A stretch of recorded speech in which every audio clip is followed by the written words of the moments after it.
Bonjour et bienvenue dans cette vidéo, j'espère que vous allez bien. Aujourd'hui je vous retrouve pour le book haul les mois d'avril et de mai. J'avais pas fait de book haul au mois d'avril parce que j'avais juste acquis 3 livres, donc bon, ça valait pas trop la peine. Et là le mois de mai est pas tout à fait terminé, mais je sens que je vais m'arrêter là niveau craquage. Je vais attendre le mois de juin pour la suite parce que là j'ai déjà bien craqué, vous allez voir. Enfin quoique, il y a un livre que vous n'allez pas pouvoir voir parce que je l'ai commandé à la librairie et il n'est pas encore arrivé, mais bon. Ceux qui verront le prochain vlog, du coup, le verront en avant-première. Petit teaser.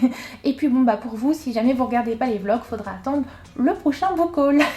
Mais bon, en attendant, j'ai quand même assez de livres à vous présenter, vous allez voir. Donc, commençons tout de suite par mes 3 acquisitions du mois d'avril. Mon premier craquage d'avril a été La Ville sans vent, le tome 2 par Éléonore de Villepoix, publié chez Hachette, qui est donc la suite du premier tome, logique, que j'avais lu dans le contexte du Plib et que j'avais vraiment beaucoup apprécié. C'est un univers de fantasy dans lequel on va retrouver 2 personnages principalement. Celui d'Arca, qui est une jeune fille à la recherche de son père, et le personnage également de Lastianax, qui est un mage qui est en train de terminer sa formation lorsque il va découvrir le cadavre de son maître. Tous deux vont se retrouver dans la ville sans vent, là où habite déjà Lastianax, mais là où débarque Arca à la recherche de son père, et leurs destins vont se croiser.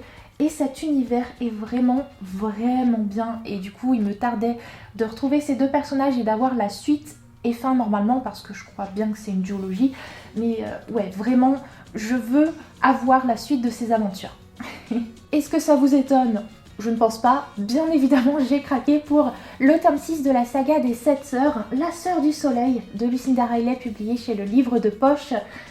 Puisque cette saga des 7 sœurs, je l'aime d'amour, vous le savez, je vous en parle tout le temps. Mais à chaque fois, je me régale avec les tomes de cette saga. Et là, un nouveau tome qui sort en poche, forcément, il me le fallait. Dans ce tome-ci, on va suivre le personnage d'Electra, qui va donc partir à la recherche de ses origines. Ça va la conduire au Kenya, donc autant vous dire que je suis dégoûtée de ne pas être à jour dans cette saga parce que c'est le tome parfait pour l'été. Regardez-moi ce paysage là, c'est... ça donne chaud et ça fait trop envie. Ça fait trop envie. Et enfin, ma 3e acquisition du mois d'avril, ça n'a pas été un achat mais une trouvaille dans la boîte à livres à côté de chez moi. Effectivement, j'ai déniché Brexit Romance par Clémentine Beauvais, publié ici chez J'ai lu. Je pense que c'est sans doute l'édition la plus moche dans laquelle ce livre existe. Non mais vraiment, quand on voit ce livre, je pense qu'on se dit « Ah, on va en apprendre plus sur la monarchie anglaise ». Pas du tout. Pas du tout. Je sais pas pourquoi on est parti dans ce délire de drapeau sur la couverture, mais bon. Bref, cette histoire c'est une comédie romantique, donc rien à voir avec la monarchie.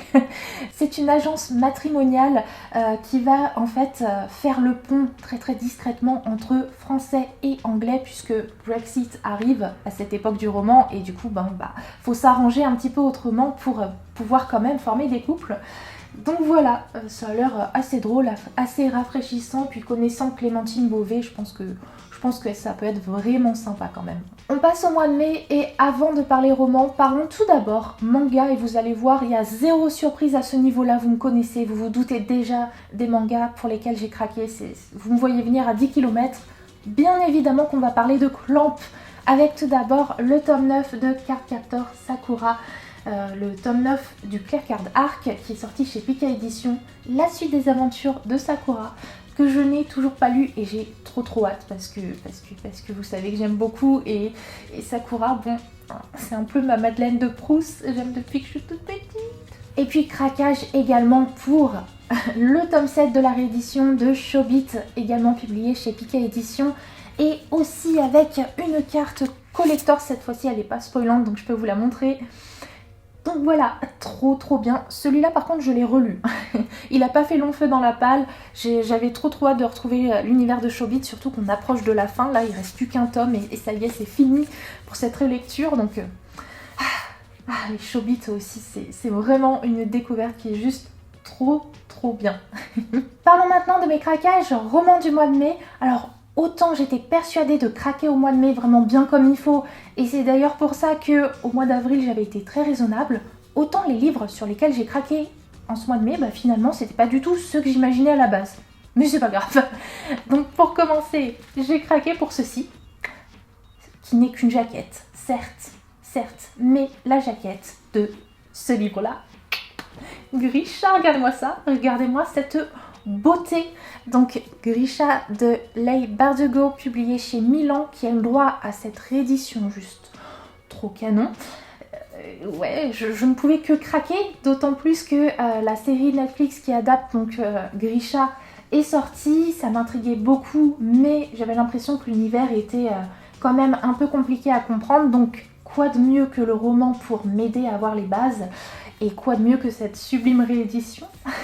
Donc Grisha, ça parle de quoi? Eh bien c'est un univers de fantasy dans lequel les enfants, généralement autour de 8 ans, peuvent parfois se découvrir des pouvoirs magiques, et si c'est le cas, ce sont des Grishas.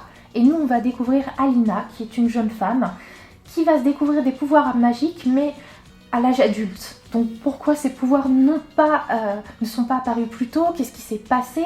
Et surtout, Alina, eh bien, elle n'a pas n'importe quel pouvoir magique. Elle a des pouvoirs magiques qui sont quand même assez rares et qui peuvent même sauver peut-être tout son royaume. Donc on va se retrouver embarqué dans son histoire. Et perso, pour avoir lu ce premier tome, j'ai juste beaucoup aimé. Tellement que je me suis pas arrêtée à l'achat de ce premier tome. Non. J'ai également craqué pour le tome 2, Le Dragon de Glace, qui lui aussi a eu le droit à sa réédition, qui est aussi canon. J'ai également craqué pour le tome 3, L'Oiseau de Feu, toujours dans cette trop belle réédition. Comment voulez-vous que je résiste, n'empêche. On me sort des rééditions aussi canon, forcément je craque. D'ailleurs, si vous vous posez la question, ces rééditions, en ce moment, elles sont un petit peu victimes de leur succès, donc elles sont en rupture de stock partout, mais elles devraient revenir dans le commerce parce qu'elles sont en cours de réimpression d'ici fin mai, début juin. Donc pas de panique si jamais elles vous font autant envie que moi. Et je me suis pas arrêtée là. J'ai également craqué pour ceci. Là encore, bon, c'est une jaquette. Mais sous cette jaquette se trouve, tada, le premier tome de la saga Six of Crows, donc qui se situe lui aussi dans l'univers de Grisha. Et cette saga aussi a eu le droit à sa réédition. Et comme elle me rendait curieuse, j'ai craqué. Voilà, les Six of Crows, donc c'est dans l'univers de Grisha. On va s'intéresser à 6 personnages, dont l'une d'entre eux est une Grisha. Et c'est 6 heures la loi, et ça a l'air trop bien. Enfin, j'ai vu que des bonnes critiques sur cette saga, donc ça me fait super envie, surtout que l'univers de Grisha est tellement bien que je pense que ça peut être vraiment quelque chose de sympa de suivre aussi cette saga. Et je me suis pas arrêtée là. J'ai également craqué pour le tome 2 de Six of Crows. Non mais... Hein? Donc ce tome 2, c'est la cité corrompue. Et il est trop beau, avec des dorures partout. Non mais moi, autant vous dire que quand j'ai vu ce tome-là, parce que je les ai tous trouvés dans une librairie près de chez moi, et quand je l'ai vu en vrai, celui-là, c'est obligé que je reparte avec. Donc j'espère que le premier tome va me plaire quand même. Mais ouais, non, franchement, là, ces rééditions, elles sont juste canon. Voilà donc pour mes acquisitions livresques des mois d'avril et mai. J'espère que ce petit moment en ma compagnie vous a plu et vous a donné envie de craquer. Je vais vous faire quant à moi de très gros bisous et on se retrouve tout bientôt pour une nouvelle vidéo.